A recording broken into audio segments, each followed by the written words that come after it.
Thank you. My name is Omane Boamah, Director for Elections and IT, NDC. I think that the ground rule must be modified. Obviously, no other political party was seen during the PowerPoint presentation being responded to. So it is obvious we have done a good job, and that is why today you are all here to help deepen our democracy. This said, very obviously, 1 to 4 minutes for all other political parties will certainly not be enough for the NDC. Thank you. When your roof is leaking, you can decide to mop, keep mopping, and keep mopping. Or you can decide to fix the leakage and mop. What we see here is mopping and mopping and mopping. Fixing the leakage is missing. And this is at the heart of our altruistic demand for a forensic audit. This forensic audit is not just about the register. When you have fixed the register, and I will demonstrate to you how, as a result of our revelations, some aftermath fixing is providing a semblance of we are fixing it. When you fix it, and we all look at the hard copies, and we are all giving the PVR, the soft copies. In November, if the very criminals that got us here are still there, engaged in illegal transfers, we will come back to square one. And that time, it will be too close to the December 7 elections. This is why we are saying we need to adopt a dichotomous approach. Look at the register, fix the issues in there, and also audit the very IT systems that allowed these anomalies to occur. We have heard, and Madam Chair spoke about the fact that we certainly do not require external assistance. I've also heard some EC officials question the legality. We have CI 91 as amended by CI 126. We also have CI 127. Okay? A suggestion is being made that on December 7, we are likely to see missing voters list at the polling stations. Is that not the case? Is that not what we've been told here? About 1,551 voters are likely to be captured on a list that will be called missing voters list. Is that not it? I'm here to identify which of these laws has missing voters list. But you see, it's a reasonable remedy for the problem that we are dealing with. And so when you have to go beyond these in a way that it will not hurt but help our democratic process, you need to give it greater consideration. I come also to the point of adjudication, and we saw some very huge figures in the presentation. Are these figures emanating from the very adjudication meetings that NDC participated in? Because to the best of our knowledge, the meetings that we participated in, we did not treat these figures in tens of thousands, about 20-something thousand. So once again, it will be important for a forensic audit to identify where these over 20,000 figures are coming from. Because the report that we have does not support that. We come to the issue of proxy. We are being told proxy, 2,167. Great. But we also know people successfully filed for proxy without going through biometrics. As we speak, which of these 2,167 people went through biometrics and which of them did not go through biometrics? It is going to take maybe a follow-up question. EC may tell us maybe 1,000, maybe 900. How do we verify that? This is a matter that we have raised at IPAC. This proxy and some people not going through biometrics, we've raised it at IPAC before. Again, we come to the issue of Pusiga. Just like COVID-19, when some people were trying to call it a certain country's disease. Perhaps we should not be calling those criminal transfers Pusiga transfers. And it will take a forensic audit of the EC's IT system to know where those transfers took place.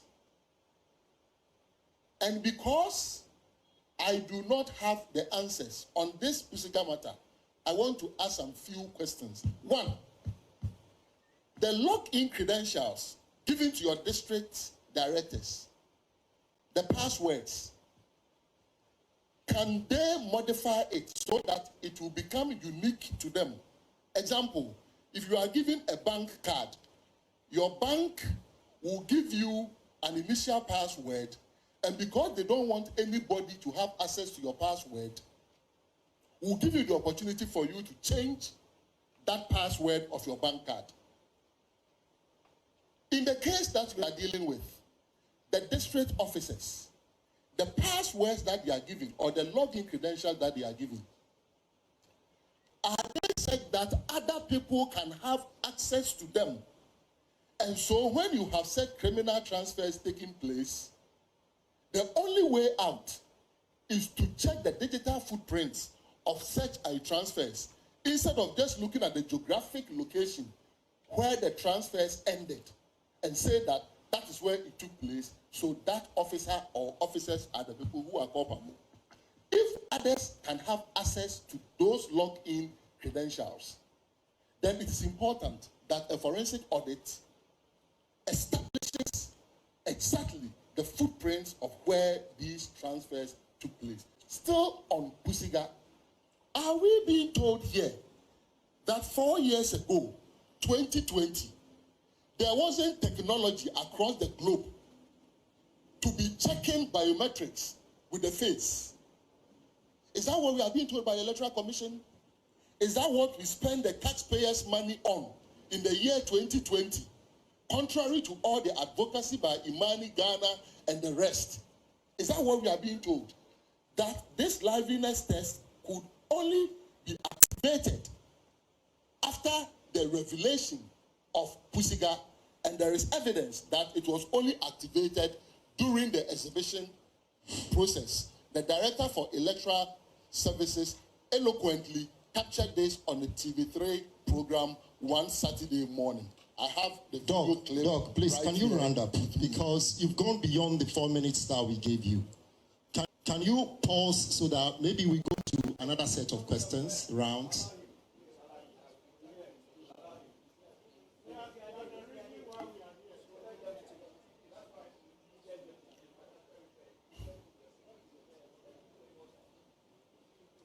Again, I've heard the word assurance, reassure, many times. When assurance is given, the assurance is treated with value judgment. And that value judgment is hinged on reliability and credibility.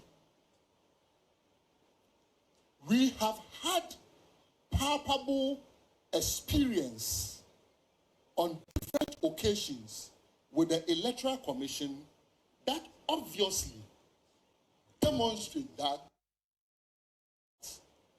we must rebuild that trust in order for us to accept assurances.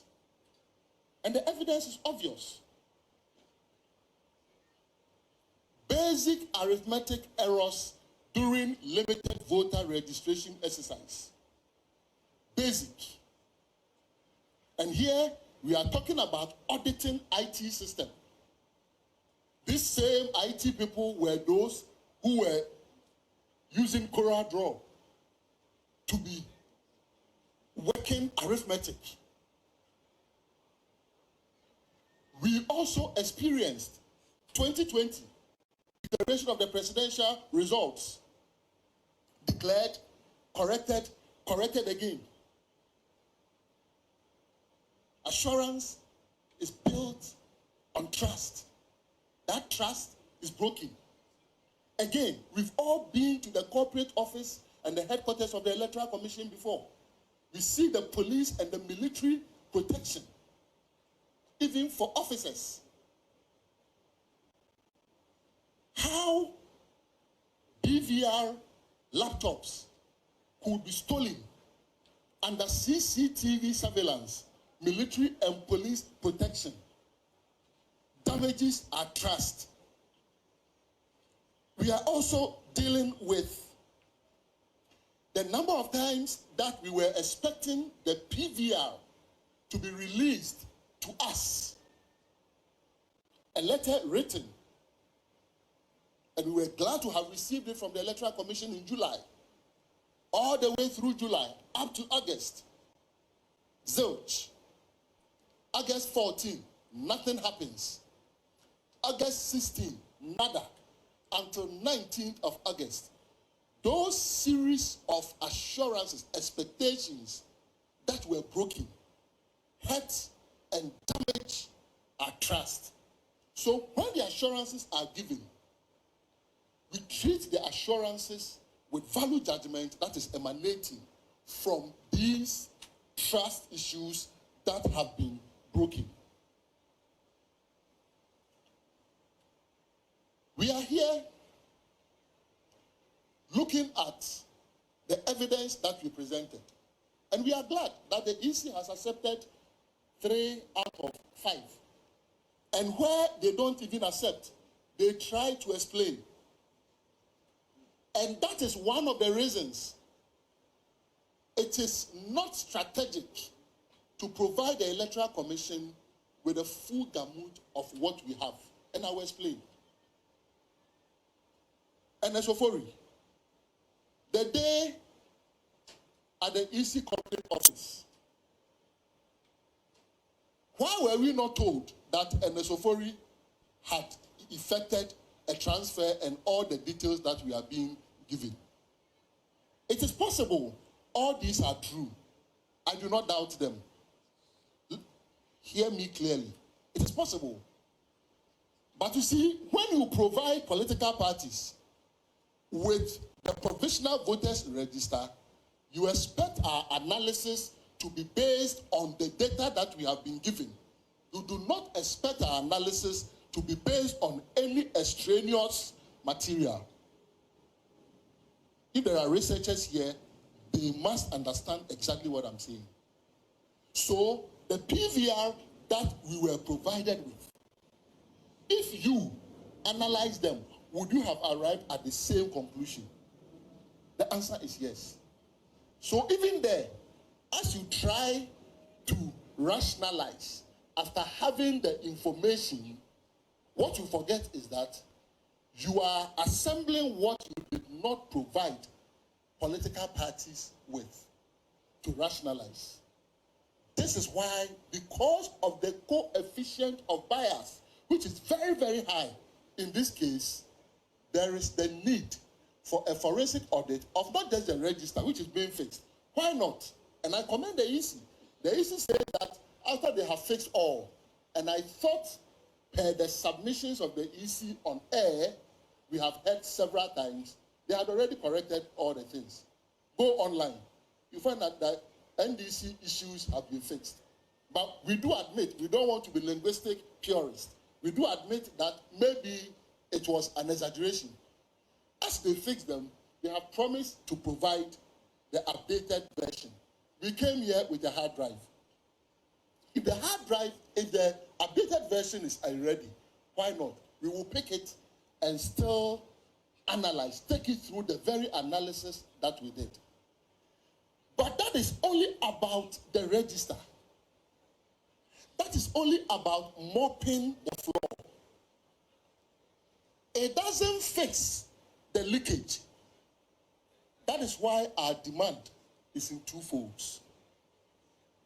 Forensic audit of the register and forensic audit of the IT system of the Electoral Commission.